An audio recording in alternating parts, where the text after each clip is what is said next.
Então, meus amores, agora nós vamos estar refletindo sobre as tendências pedagógicas. Aqui nós podemos perceber que as tendências pedagógicas, elas estão divididas em tendências liberais e tendências progressistas. Dentre essa questão das tendências liberais, nós vamos ter a pedagogia tradicional, pedagogia renovadora, renovadora progressiva, renovadora não diretiva, que é a escola nova, tecnicismo. Com relação às tendências progressistas, nós vamos ter aí a pedagogia libertadora, pedagogia libertária e pedagogia crítico-social dos conteúdos ou história crítica. Importante saber que as tendências liberais não tem nada a ver com a questão democrática, ela se acentua aí no que desenvolveu o alunado para uma realidade a nível de país que aí está. E as tendências progressistas, elas visam a questão da transformação social.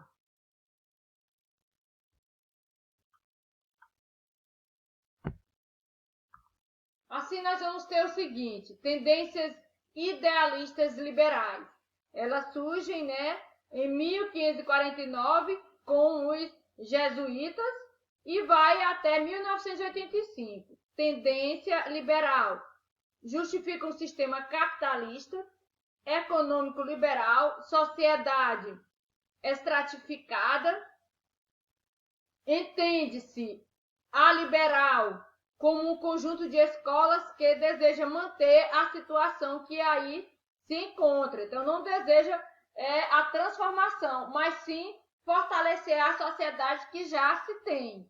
E aí, dentro desse aspecto, nós vamos ter a pedagogia tradicional, a pedagogia renovada progressiva, o tecnicismo, ou seja, a pedagogia tecnicista, e a escola nova, que se volta para os preceitos do manifesto, dos pioneiros da educação.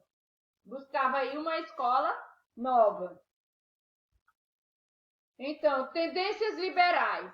Liberal não tem nada a ver com algo aberto ou democrático, mas com uma instigação da sociedade capitalista ou sociedade de classes que sustenta a ideia de que o aluno deve ser preparado para papéis sociais de acordo com as suas aptidões, aprendendo a viver em harmonia com as normas desse tipo de sociedade, tendo uma cultura individual. Nós podemos perceber que, dentre essa questão aqui, pela imagem, nós estamos observando, então, que os alunos aqui, eles são passivos, Ou seja, vão estar reproduzindo o que o professor ali transmite.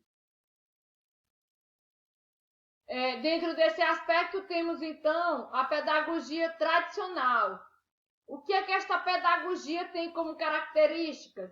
Preparação para assumir o seu papel na sociedade, formar o aluno apenas para isso, para assumir um papel dentro de uma sociedade capitalista, dentro de uma sociedade aonde deve-se respeitar as ideologias de quem está ali à frente do poder, enfim, desenvolver uma postura passiva, E são conhecimentos e valores sociais acumulados através dos tempos e repassados aos alunos como verdades absolutas.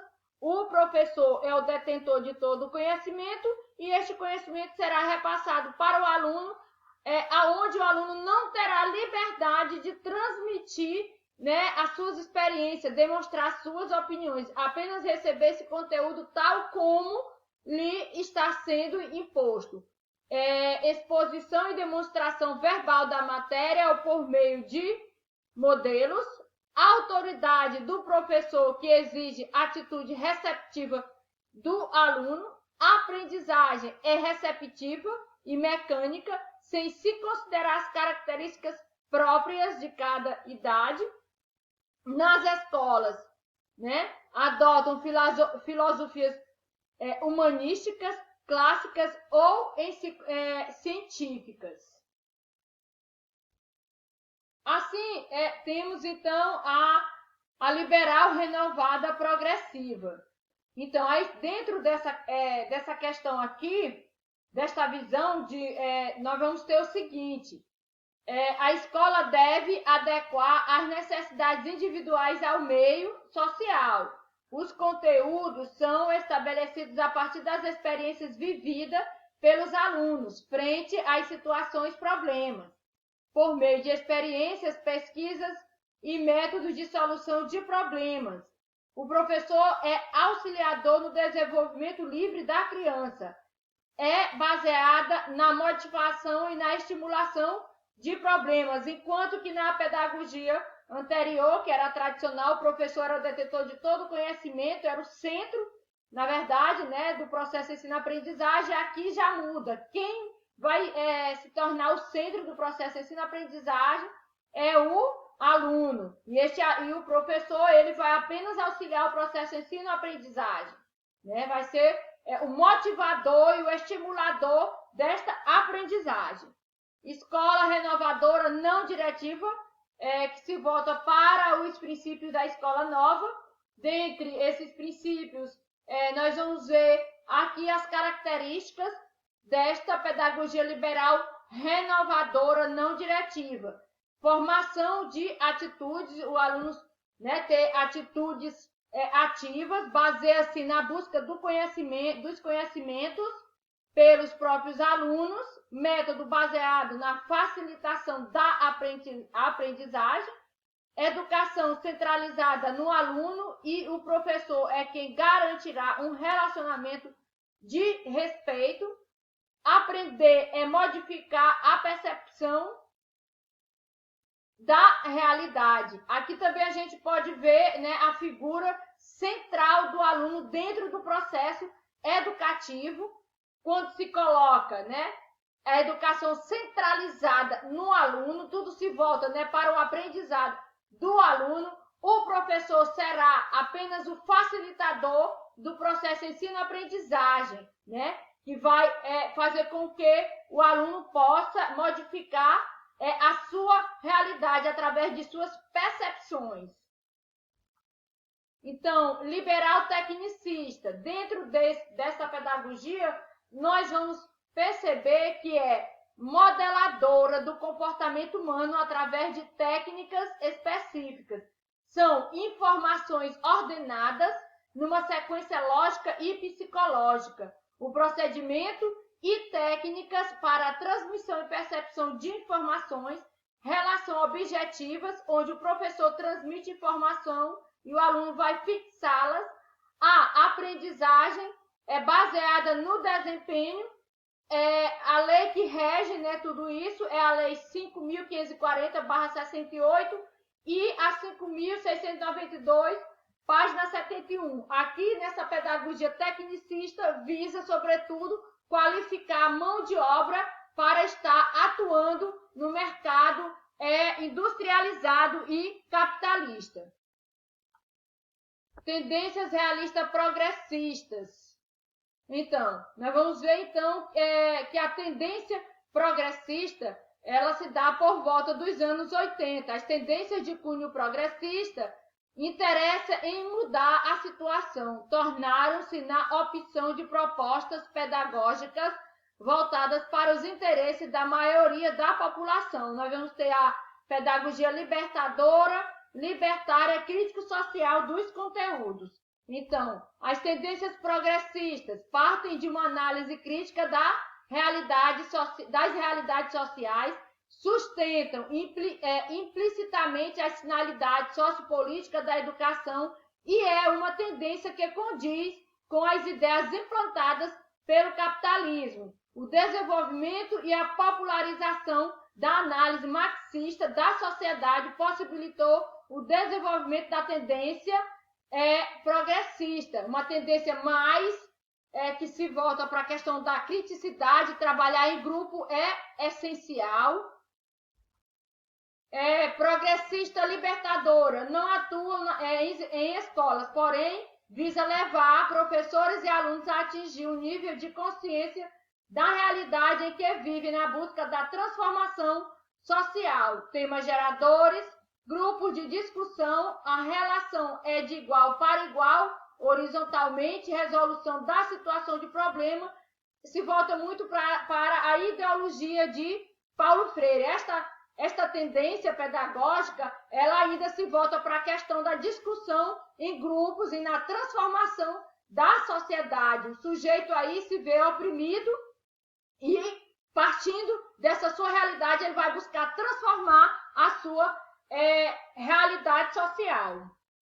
Progressista libertária, transformação da personalidade no sentido libertário e autogestionário. As matérias são colocadas, mas não exigidas. Vivência grupal na forma de autogestão não diretiva, porque o professor é orientador e os alunos livres. A aprendizagem informal via grupo. Ainda se volta para a questão das discussões em grupo, né? Um trabalho coletivo, um trabalho de respeito às experiências de ambos, aqueles que fazem parte desse grupo, né? Professores e alunos precisam ser ouvidos e manter um bom relacionamento e diálogo. Progressista, crítico social dos conteúdos ou crítico ou histórico crítico.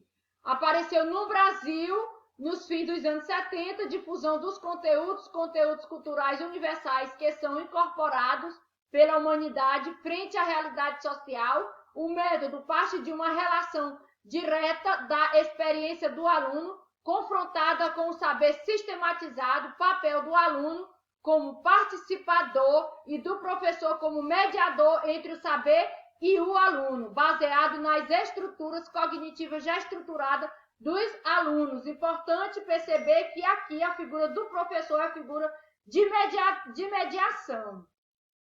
Ou seja, ele é o mediador do processo ensino-aprendizagem.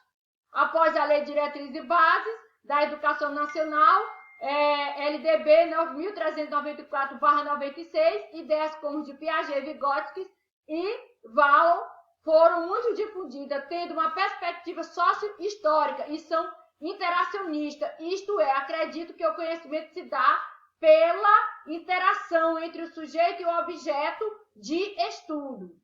Então, tanto Piaget como Vygotsky e Vallon, eles acreditam que o processo de ensino-aprendizagem acontece de fato numa perspectiva histórica, ou seja, sócio-histórica através da interação. Tendências pedagógicas e pós-modernismo. Após a Lei de Diretrizes e Base da Educação Nacional, número 9.394/96, valorizam-se as ideias de Piaget, Vygotsky e Vallon. Um dos pontos em comum entre esses psicólogos é o fato de ser interacionista, porque concebe o conhecimento como resultado da ação que se passa entre o sujeito e o objeto de estudo, no caso aqui.